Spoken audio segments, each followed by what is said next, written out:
بسم اللہ الرحمن الرحیم۔ السلام علیکم، ہمارے چینل میں خوش آمدید۔ گڑیا اٹھ جا، اور کتنی دیر سوئے گی؟ کب سے میں تجھے اٹھا رہی ہوں، سورج سر پر چڑھایا ہے اور تو ہے کہ تیری نیند ہی نہیں ختم ہو رہی ہے۔ یوں جوان لڑکیاں دن چڑھے تک نہیں سوتی ہیں، سسرال میں جا کر کے یہی وتیرے اپنائے رکھے گی۔ چل جلدی اٹھ۔ اماں نے میرے اوپر سے کمبل کھینچتے ہوئے غصے سے مجھے باتیں سنائی اور اٹھنے کو کہا۔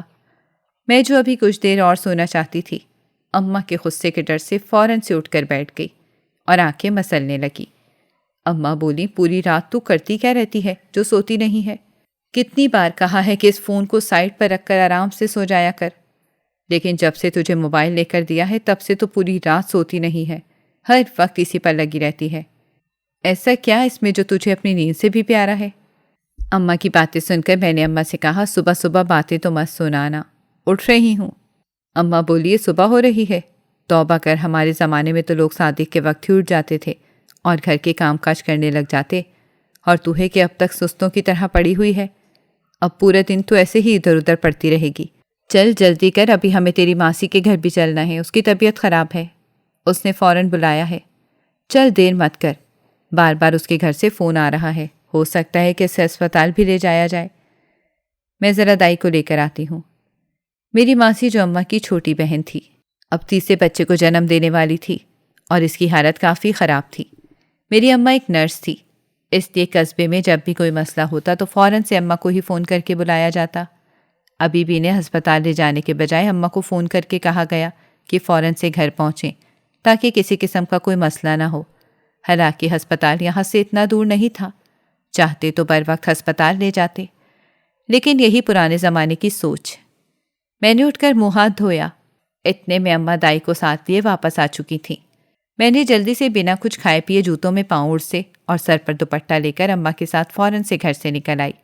اماں نے دروازہ لاک کیا اور بٹوا وغیرہ سنبھال کر تیز تیز قدموں سے چلنے لگیں۔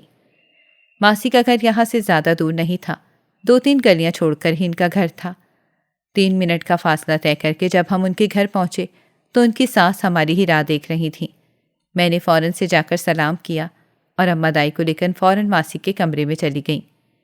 میں باہر بیٹھ کر انتظار کرنے لگی، نہ جانے اماں مجھے کیوں ساتھ لے کر آئی تھی۔ میرا تو کوئی کام بھی نہیں تھا یہاں پر، اچھی خاصی میں سو رہی تھی، میری ساری نیند خراب کر دی۔ مجھے اماں پر جی بھر کر غصہ آیا۔ میں نے ہاتھ میں پکڑے موبائل کو کھول کر فیس بک چلانا شروع کر دیا۔ پاپا کی پری کے نام سے میری فیس بک آئی ڈی تھی، جو کچھ دن پہلے ہی میری دوست نے مجھے بنا کر دی تھی۔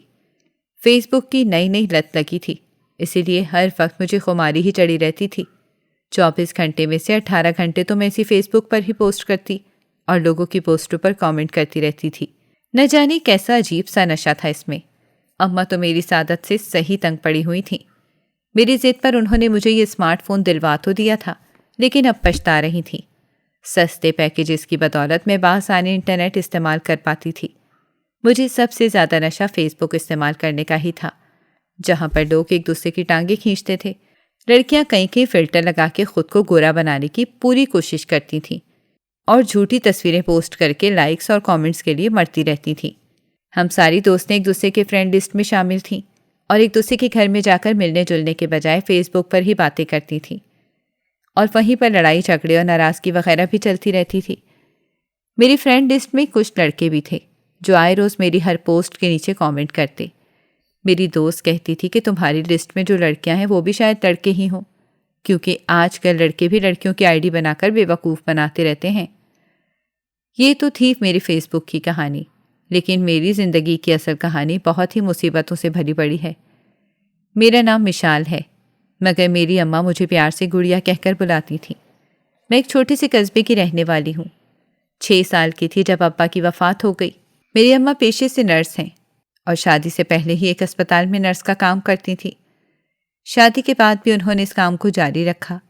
ابا ایک نمبر کا نشئی تھا اور کام کاج کرنے کا میرے ابا کو بالکل بھی شوق نہیں تھا۔ پورا دن نشہ کر کے ایک کونے میں پڑا رہتا۔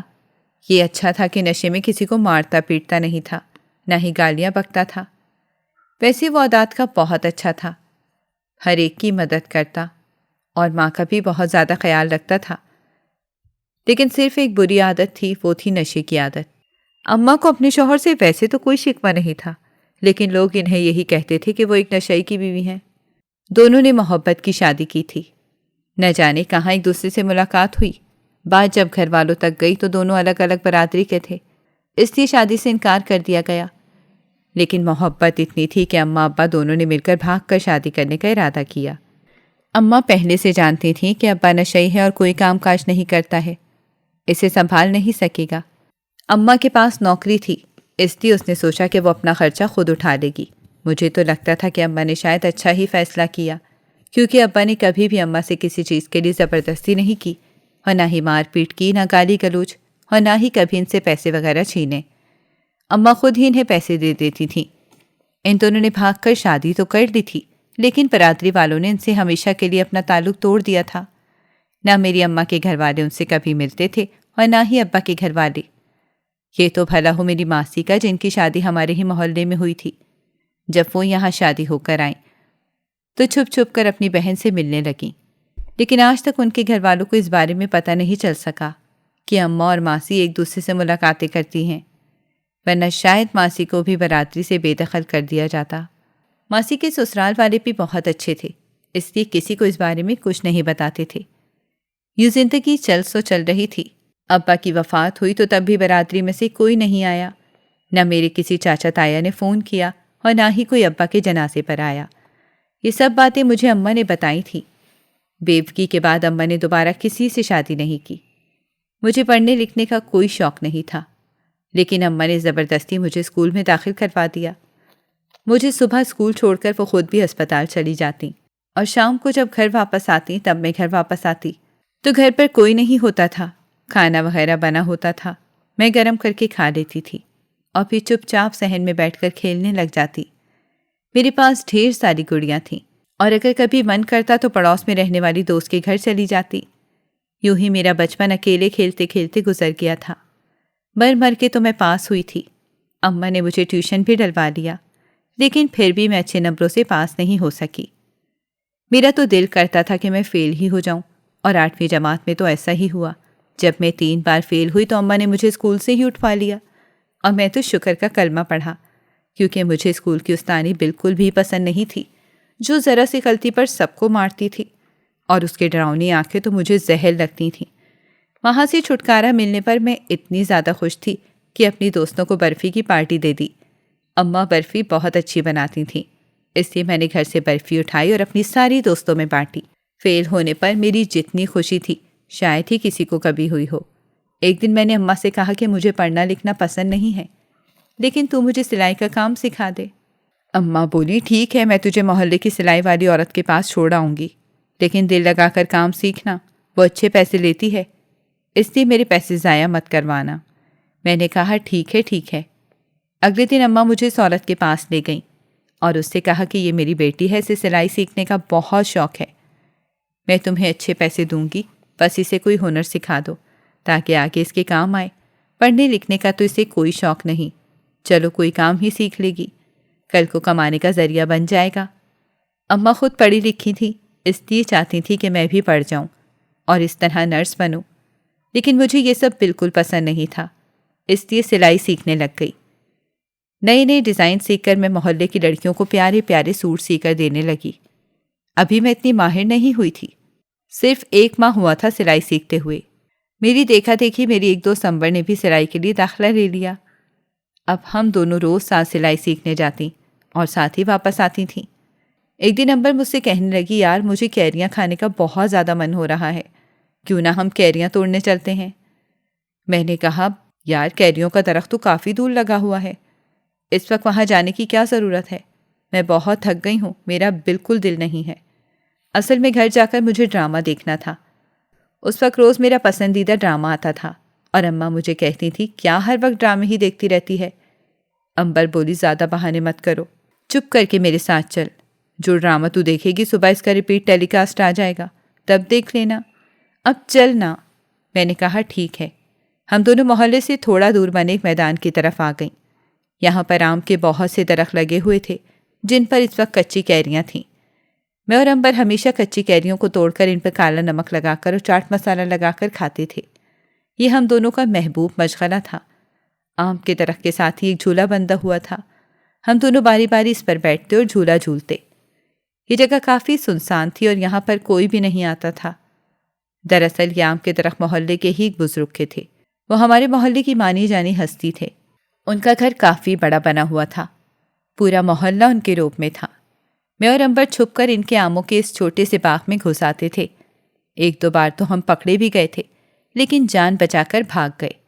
ہماری شرارتوں سے ویسے بھی سارا محلہ تنگ تھا۔ کبھی ہم کسی کی گھنٹی بجا کر نکل لیتے تو کبھی کسی کا دروازہ بجا آئے۔ روز عورتیں میری اماں کے پاس شکایت لے کر آ جاتی تھیں کہ تمہاری بیٹی نے یہ کر دیا ہے اور وہ کر دیا ہے، لیکن میں تو ایسی معصوم بن جاتی تھی کہ جیسے مجھے تو کسی بات کا علم ہی نہیں ہے۔ مگر اماں میری رگ رگ سے واقف تھیں، اسی لیے عورتوں سے معافی مانگ کر انہیں جانے کے لیے راضی کرتیں اور پھر بعد میں میرے صحیح لتے لیتیں۔ میں اور امبر ٹہلتے ٹہلتے آم کے باغ میں پہنچ گئے۔ گرمیوں کی دوپہر تھی، اس لیے ہر طرف سناٹا چھایا ہوا تھا۔ سب اپنے گھروں میں آرام کر رہے تھے، یہاں تک کہ چرند پرند بھی اپنے اپنے گھونسلوں میں چھپ کر بیٹھے ہوئے تھے اور ہم دونوں اس وقت بدروحوں کی طرح ادھر ادھر گھوم رہے تھے۔ آس پاس دیکھا تو وہاں پر کوئی موجود نہیں تھا۔ ہم فوراً سے باغ کے اندر چلے گئے۔ تازہ تازہ کیریاں دیکھ کر ہمارے منہ میں تو پانی ہی آ گیا۔ امبر اپنے ساتھ چاٹ مسالہ بھی لے کر آئی تھی۔ ہم نے جھٹ سے پتھر مار کر کیریاں نیچے گرائیں اور جھولے پر بیٹھ کر چاٹ مسالہ لگا کر کیریاں کھانے لگے۔ جھولا جھولتے ہوئے امبر نے مجھ سے کہا کہ تمہیں پتہ ہے تمہاری امی تمہارے لیے رشتہ ڈھونڈ رہی ہیں۔ اس کی بات سن کر تو میں اپنی جگہ سے اچھل کر رہ گئی، کیونکہ مجھے اس بارے میں کچھ بھی نہیں پتا تھا۔ میں نے حیرت سے اس کی طرف دیکھا اور بولی، یہ کیا؟ تمہیں کس نے بولا ہے یہ سب؟ مجھے تو کچھ بھی نہیں پتا۔ اماں نے تو مجھ سے کچھ ذکر نہیں کیا۔ تو اس نے بتایا کہ تمہاری امی نے میری امی سے بات کی تھی اور تمہارے رشتے کے لیے کہہ رہی تھی۔ اگر کوئی رشتہ ہو تو مجھے بتانا۔ ویسے انہیں اتنی جلدی کیوں ہے تمہاری شادی کرنے کی؟ میں نے کہا مجھے اس بارے میں کچھ بھی نہیں پتا۔ پتہ نہیں اماں کیوں اتنی جلدی کر رہی ہیں۔ میں آج کل میں جا کر ان سے بات کروں گی۔ لے دے کر ایک اکلوتی اولاد تو ہوں میں ان کی، مجھے بھی اتنی جلدی رخصت کرنا چاہتی ہیں۔ یہ کہتے ہوئے میں نے زمین کی طرف دیکھا تو صدمے سے میری جان ہی نکلنے لگی، کیونکہ جو کیری میں کھا رہی تھی میرے اچھلنے کی وجہ سے وہ گر کر زمین پر لوٹ پوٹ ہو گئی تھی۔ میں نے 2-3 کیریاں اور توڑی اور امبر کے ساتھ واپسی کی راہ لی۔ گھر پہنچی تو اماں بولی، اتنی دیر سے تو کہاں تھی؟ تیری کلاس تو کب کی ختم ہو جاتی ہے؟ میں نے کہا میں کیریاں لینے گئی تھی۔ اماں بولی، میں نے تجھے کتنی بار منع کیا ہے اس باغ میں مت جایا کر، کسی دن اس مالک نے تجھے دیکھ لیا نا تو تیرا حشر نشر کر دے گا، اور وہاں پر اس کے بیٹے بھی ہوتے ہیں، پھر بھی تو وہاں جاتی ہے۔ میں نے کہا آج تک تو کسی کو وہاں نہیں دیکھا، پتہ نہیں کون سے بیٹے ہوتے ہیں اس کے۔ اس باغ کے مالک کے 3 بیٹے تھے اور محلے بھر میں یہ بات مشہور تھی کہ اس کا سب سے چھوٹا بیٹا بہت اکھڑ اور بہت ہی ہینڈسم ہے۔ محلے کی کئی لڑکیاں اس پر اپنی جان دیتی تھیں، لیکن وہ کسی کو گھاس نہیں ڈالتا تھا۔ میں نے آج تک اسے دیکھا نہیں تھا، بس اس کے بارے میں سنا ہی تھا، اور سن کر اتنا پک گئی تھی کہ جو بھی اس کا ذکر کرتا کہ میں الٹا اس پر غصہ کرنے لگ جاتی۔ پتہ نہیں کیسی توپ چیز تھا وہ، جو ہر کوئی اس کے بارے میں باتیں کرتا رہتا تھا۔ اگر مجھے کسی دن نظر آیا میں تو اسے صحیح والی سناؤں گی۔ میں نے پکا ارادہ کر لیا تھا، مگر ابھی اماں سے بھی نمٹنا تھا۔ مجھے یاد آیا کہ کچھ دیر پہلے مجھے میری دوست نے ایک شوق دیا تھا۔ میں نے فوراً سے اماں سے کہا، آپ کیا میرے لیے رشتے ڈھونڈ رہی ہیں؟ مجھے ابھی امبر نے بتایا، سارے محلے کو پتا ہے اور مجھے نہیں۔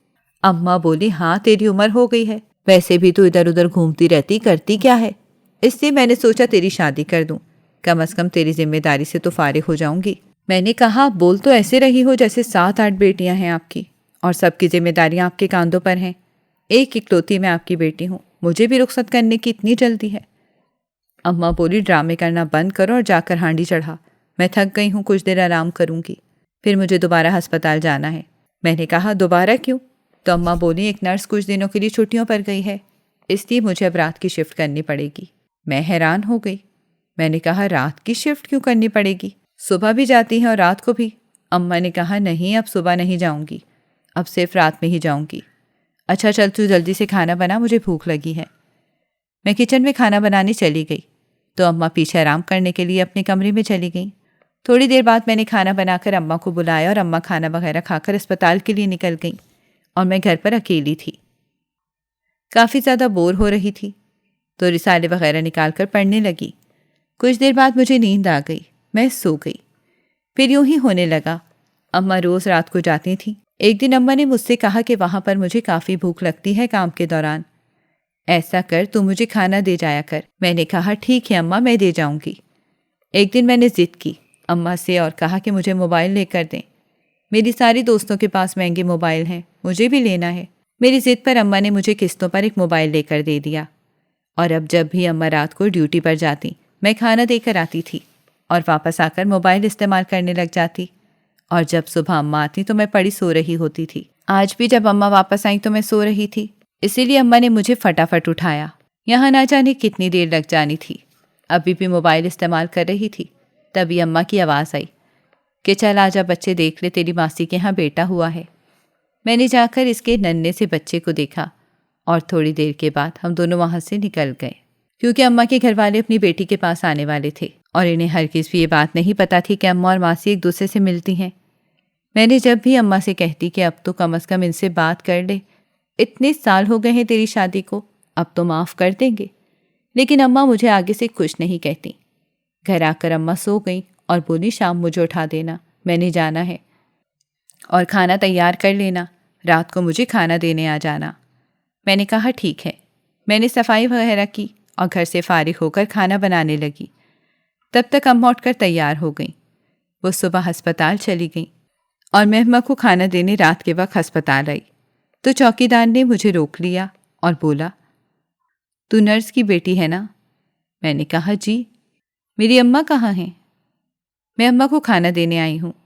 تو اس نے مجھے سر سے پاؤں تک گھورا اور پھر بولا تو اپنی اماں کو سمجھا ایسے کام نہ کیا کرو ورنہ غضب ہو جائے گا۔ اس کی بات پر میں نے حیران نظروں سے اس کی طرف دیکھا اور بولی کیا عجیب بات کر رہے ہیں، میری ماں ایسی ہرگز نہیں ہے، تم ان کے بارے میں الٹی بات کیوں کر رہے ہو؟ میں نے اس کی بات کا یقین نہیں کیا اور سیدھا اندر آ گئی، کیونکہ میری ماں ایک بہت ہی نیک عورت تھی۔ اندر آئی تو اماں سامنے ہی ایک مریض کی دیکھ بھال کرتی نظر آئیں۔ میں نے فوراً سے اماں کو کھانا دیا اور گھر واپس چلی آئی، لیکن اس چوکیدار کی بات کہیں میرے دماغ میں اٹک کر رہ گئی تھی۔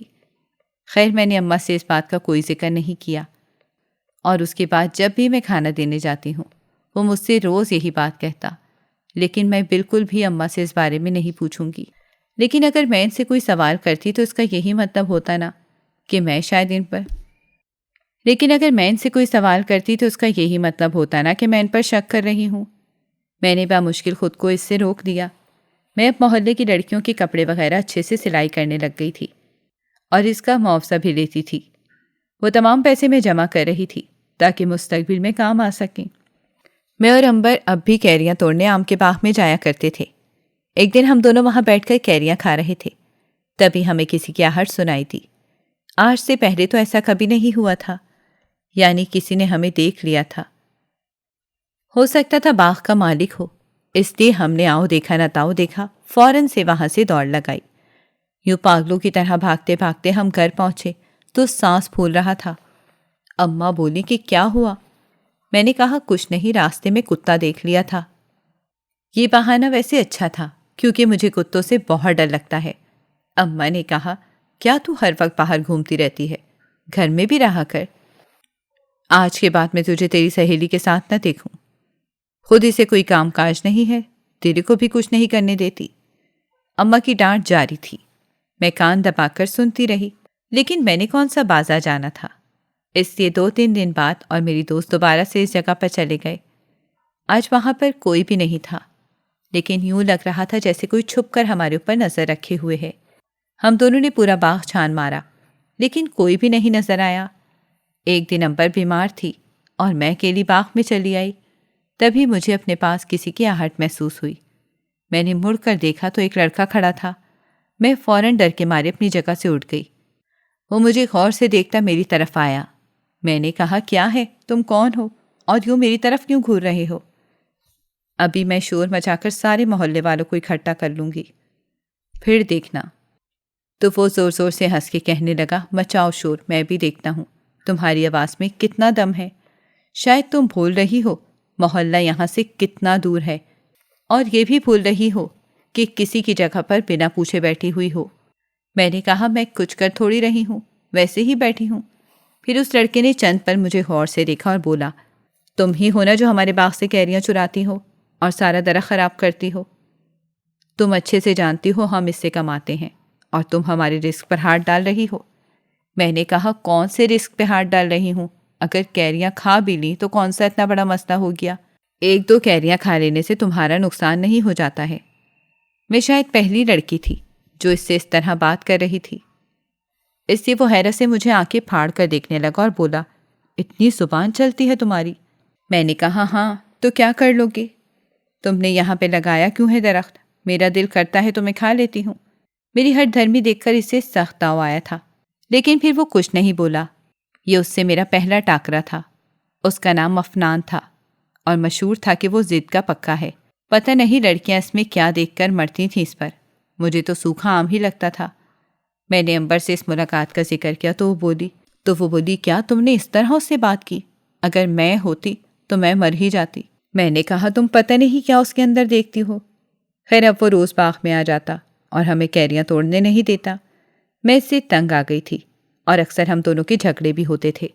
آہستہ آہستہ پورے قصبے میں یہ بات پھیلنے لگ گئی کہ ہمارے بیچ کچھ چل رہا ہے۔ اڑتے اڑتے یہ بات اماں کے کانوں تک پہنچ گئی تو وہ فوراً سے ڈر گئیں اور بولی، کیا تم اس لڑکی کو پسند کرتی ہو؟ میں نے کہا نہیں، ایسی کوئی بات نہیں ہے، بلکہ میری اور اس کی تو کبھی کچھ بنتی ہی نہیں ہے۔ اماں بولی تو کیا قصبے والے پاگل ہیں جو اس کی باتیں کر رہے ہیں؟ میں نے کہا کہ ان کا کام ہے باتیں کرنا اور وہ کر رہے ہیں، لیکن حقیقت یہ نہیں ہے، نہ میں اسے پسند کرتی ہوں اور نہ ہی وہ مجھے پسند کرتا ہے۔ تو اماں مجھے اپنے پاس بٹھا کر سمجھانے لگیں، دیکھو بیٹا، میں بھی اس دور سے گزر چکی ہوں، جانتی ہوں یہ سب اچھا لگتا ہے، لیکن تمہیں بہت احتیاط سے کام لینا ہے۔ تم جانتی ہو نا میں نے اپنی مرضی کی تھی تو میری پوری برادری نے مجھ سے رشتہ توڑ لیا، کوئی مجھ سے ملتا نہیں ہے۔ میں اپنی بہن سے بھی چھپ چھپ کر ملتی ہوں۔ میں تمہیں ایسی مصیبت میں نہیں ڈال سکتی۔ اگر تم اپنے ددیال میں شادی کرو تو زیادہ اچھا رہے گا، تمہارا خاندان تمہیں مل جائے گا۔ میں نے کہا لیکن میں ایسا کچھ نہیں چاہتی اور میں اپنے ددیال کو جانتی بھی نہیں ہوں۔ شادی کے بارے میں اب تک میں نے کچھ نہیں سوچا۔ میرے صاف جواب دینے پر اماں چپ ہو کر رہ گئیں۔ وہ جانتی تھی کہ میں اپنے ددیال یا ننیال میں کسی کو نہیں جانتی، اس لیے میرا کوئی جذباتی لگاؤ بھی نہیں ہے ان کے ساتھ، لیکن پتہ نہیں اماں کیوں چاہتی تھی کہ میری شادی وہاں پر ہو جائے اور وہ کن چکروں میں تھی۔ اب میں افنان سے کوئی بات چیت نہیں کرتی تھی۔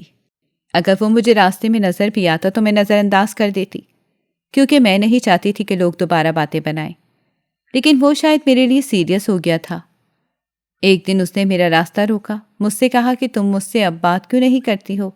تم پہلی لڑکی ہو جو مجھ سے نظر اٹھا کر بات کرتی ہو اور لڑتی جھگڑتی ہو۔ مجھے تمہاری ادا بہت پسند ہے۔ میں نے اسے صاف صاف کہا کہ میں ان چکروں میں بالکل نہیں پڑنا چاہتی، بہتر ہے کہ آئندہ تم میرا راستہ نہیں روکو، قصبے والے بہت باتیں بناتے ہیں۔ میری بات سن کر وہ میرے راستے سے ہٹ گیا اور ایک پل کو میرا دل نادم سا ہو گیا کہ میں نے اسے یوں افسردہ کر دیا ہے، لیکن پھر اگلے پل میں نے خود کو سمجھایا میں کیوں پریشان ہو رہی ہوں، لیکن شاید کہیں دل ہی دل میں بھی اسے پسند کرنے لگی تھی۔ اس سے پہلے کہ میں یہ سب سوچتی، انہی دنوں چوکیدار نے بار بار مجھ سے وہی بات دوبارہ سے کہنا شروع کر دی۔ اس کی بات سن کر میرا شک بڑھ گیا۔ ایک دن جب میں کھانا دینے گئی تو میں نے سوچا کیوں نہ میں اماں کو کھانا دینے کے بعد یہیں بیٹھ کر چھپ کر انتظار کرتی ہوں اور دیکھتی ہوں کہ چوکیدار کی بات سچ ہے یا نہیں، اور آخر میری اماں ایسا کیا کرتی ہیں جو چوکیدار مجھے کہتا ہے کہ میں انہیں روکوں۔ میں نے اماں کو کھانا دیا اور خاموشی سے چھپ کر ایک جگہ بیٹھ گئی اور انتظار کرنے لگی کہ کب چوکیدار نیند میں جاتا ہے، کیونکہ وہ اکثر باہر بیٹھا سوتا ہی رہتا تھا۔ کافی وقت گزر گیا تو میں اٹھ کر فوراً سے اندر آ گئی۔ ادھر ادھر اماں کو ڈھونڈنے کی کوشش کی۔ رات کے وقت ہسپتال میں خاموشی چھائی ہوئی تھی اور تمام مریض تقریباً سو ہی رہے تھے۔ میں نے ایک نرس سے پوچھا کہ اماں کہاں ہیں، تو اس نے مجھے کہا کمرہ نمبر 20 میں ہے۔ میں فوراً اسے اس کمرے کی طرف چل پڑی۔ اماں میرے سامنے ہی اندر گئی تھیں۔ میں نے ادھر ادھر دیکھا، پورا کوریڈور خالی تھا، وہاں پر کوئی بھی نہیں تھا، ہر طرف خاموشی چھائی ہوئی تھی۔ دروازہ آدھا کھلا ہوا تھا اور میری طرف اماں کی پشت تھی۔ میں نے فوراً سے اندر جھانک کر دیکھا تو یہ دیکھ کر میری جان نکل گئی کہ اماں کے سامنے ایک آدمی بیٹھا ہوا تھا اور اماں روتے ہوئے اس سے کچھ کہہ رہی تھیں۔ میں حیران ہو گئی کہ وہ آدمی یہاں کیا کر رہا ہے اور اماں اس کے سامنے رو کیوں رہی ہیں۔ فوراً سے میں نے دروازہ کھول دیا اور اندر داخل ہو گئی۔ دونوں میرے اندر آنے پر چونک سے گئے۔ اماں نے فوراً اپنے آنسو صاف کیے۔ میں نے کہا اماں یہ کون ہے اور آخر آپ سے کیوں مل رہی ہیں؟ اماں کون آدمی ہے؟ آپ تو میرے باپ سے بہت پیار کرتی تھیں۔ اماں بولی بیٹا تم غلط سمجھ رہی ہو، ایسا کچھ نہیں ہے، یہ تمہارے چچا ہیں۔ میں نے بولا میرے چچا؟ میری حیرت دیکھ کر اماں کہنے لگی ہاں یہ تمہارے چاچا ہیں، تمہارے ابا کے سب سے چھوٹے بھائی۔ جب تمہارے ابا نے مجھ سے شادی کی تو برادری نے انہیں الگ کر دیا، لیکن ان کے بھائی انہیں ہمیشہ یاد کرتے رہے۔ اب انہیں پتہ چلا کہ میں اس اسپتال میں کام کرتی ہوں تو وہ اکثر مجھ سے ملنے آ جاتے ہیں۔ میں ان سے مل کر ہی تمہارے رشتے کی بات کر رہی ہوں۔ میں چاہتی ہوں کہ ان کے بیٹے سے تمہاری شادی کر دی جائے۔ دیکھو تم میری بات سے انکار مت کرنا، یہ واحد موقع ہے تمہیں تمہارے خاندان میں واپس جانے کا، ورنہ وہ لوگ زندگی بھر تمہیں قبول نہیں کریں گے۔ میں نے کہا لیکن میں کسی اور کو پسند کرنے لگی ہوں۔ اماں یہ بات سن کر حیران ہو گئیں اور کہنے لگیں دیکھ ایسی بات مت کر، تو اسے بھول جا۔ لیکن میں کیسے بھولتی، ابھی تو محبت کی کلی میرے دل میں کھلنا شروع ہوئی تھی۔ میں نے ایک نظر اماں کی طرف دیکھا اور دوسری نظر اس آدمی پر ڈالی جو خود کو میرا چاچا بتا رہا تھا۔ پھر میں نے کہا کہ اگر آپ لوگوں کو میرے باپ سے اتنا ہی پیار تھا تو اس وقت آ کر ملنا چاہیے تھا۔ ان کی وفات پر بھی کوئی نہیں آیا اور اب آ کر حق جتا رہے ہیں۔ پھر میں وہاں سے روتی ہوئی واپس آ گئی۔ گھر آ کر میں نے اماں سے کوئی بات نہیں کی۔ اگلے کئی دن تک میری ان سے ناراضگی چلتی رہی۔ وہ مجھے بار بار یہی کہتی رہیں کہ میں جانتی ہوں تم افنان کو پسند کرتی ہو، لیکن دیکھو بیٹا تمہارا خاندان تمہیں اپنانا چاہتا ہے اور یہی موقع ہے کہ اگر تم اپنے کزن سے شادی کر لو تو اچھا رہے گا۔ میں نے کہا خود تو آپ نے پسند کی شادی کر لی اور اب مجھے زبردستی کی شادی کے لیے مجبور کر رہی ہیں۔ اماں بولیں دیکھ کس طرح تجھے تیری جائیداد بھی مل جائے گی، تیرے ابا کے نام اچھی خاصی جائیداد تھی، اب وہ تیرے حصے میں آئے گی۔ میں نے کہا مجھے کچھ نہیں چاہیے۔ مجھے سب اس وقت بہت ہی برے لگ رہے تھے کیونکہ یوں لگ رہا تھا جیسے سب استعمال کر رہے ہیں۔ چاچا کو اس بات کا ڈر تھا کہ جائیداد خاندان سے باہر نہ چلی جائے اور اماں کو اس بات کا ڈر تھا کہ خاندان والے میرے حصے کی جائیداد چھین نہ لیں، لیکن مجھے ان میں سے کسی چیز کا بھی ڈر نہیں تھا۔ ان لوگوں نے ساری زندگی ہماری پرواہ نہیں کی اور اب منہ اٹھا کر آ گئے۔ مجھے بہت غصہ آ رہا تھا، لیکن اماں نے مجھے ایموشنل بلیک میل کرنا شروع کر دیا اور مجھے کہا کہ میں تمہیں معاف نہیں کروں گی کبھی بھی، میرا دل توڑ کر تم کبھی خوش نہیں رہو گی۔ میں ساری زندگی اماں کے پیار میں ہی پڑی بڑی تھی۔ سچ تھا کہ میں نے افنان سے کبھی کوئی وعدے وغیرہ تو نہیں کیے تھے۔ میں ساری زندگی اماں کے پیار میں ہی پلی بڑی تھی اور اب ان کی ایموشنل بلیک میلنگ سے فوراً ہی گھبرا اٹھی۔ یہ سچ تھا کہ میں نے افنان سے کبھی کوئی وعدے وغیرہ نہیں کیے تھے اور نہ ہی کوئی امید دی تھی، لیکن میرے دل میں وہ تھا، اس بات سے کوئی انکار نہیں تھا۔ مجھے اب اماں کی بلیک میل کرنے پر میں نے فوراً سے شادی کے لیے راضی ہو گئی۔ میں نے ہاں کر دی اور اماں خوش ہو گئیں، خاندان والے بھی خوش ہو گئے۔ کچھ دن بعد ہی میری شادی طے کر دی گئی۔ افنان میرے پاس آیا اور اس نے کہا مجھے تم سے اس بے وفائی کی امید نہیں تھی۔ میں نے بھیگی آنکھوں سے اس کو دیکھا اور خاموشی سے دہلیز پار کر لی۔ میرے پاس شاید اس وقت کوئی راستہ نہیں بچا تھا۔ میرا دل وہ کہیں اندھی کھائیوں میں ڈوب سا گیا تھا اور اب ساری زندگی مجھے ماں کی ایموشنل بلیک میلنگ کی وجہ سے ایک انچاہی زندگی ہی گزارنی تھی۔ میں آنے والے وقت کے لیے خود کو تیار کر رہی تھی، لیکن آنسو تھے کہ رک ہی نہیں رہے تھے۔ مجھ جیسی نہ جانے کتنی لڑکیاں اور لڑکے ہیں جو صرف ماں باپ کی ایموشنل بلیک میلنگ کی وجہ سے اپنی زندگی کو داؤ پر لگا دیتے ہیں، زندگی بھر کی خوشیاں ایک سائڈ پر رکھ دیتے ہیں۔ لیکن سچ بتاؤں، شادی کے اتنے سال بعد مجھے آج سمجھ آ گئی ہے کہ اپنی مرضی سے شادی کرنا ماں باپ کی نافرمانی نہیں ہوتی، کیونکہ اگر ایسا ہوتا تو اسلام ہمیں کبھی بھی مرضی کی شادی کی اجازت نہ دیتا، کیونکہ اسلام واحد دین ہے جس میں ماں باپ کی فرمانبرداری کی سب سے زیادہ تلقین کی گئی ہے۔ لیکن ہمارے معاشرے کے اصولوں کے آگے یہ باتیں شاید کوئی معنی نہیں رکھتی۔ میرے 3 بچے ہیں اور صرف جب وہ مسکراتے ہیں میں بھی تبھی مسکراتی ہوں، ورنہ مسکراہٹ تو میری زندگی سے شاید روٹ سی گئی ہے۔ ناظرین، اگر آپ کو ہماری کہانی اچھی لگی ہے تو ویڈیو کو لائک کریں، شیئر کریں اور ہمارے چینل کو سبسکرائب کریں۔ اگلی ویڈیو تک اجازت دیں۔ اللہ حافظ۔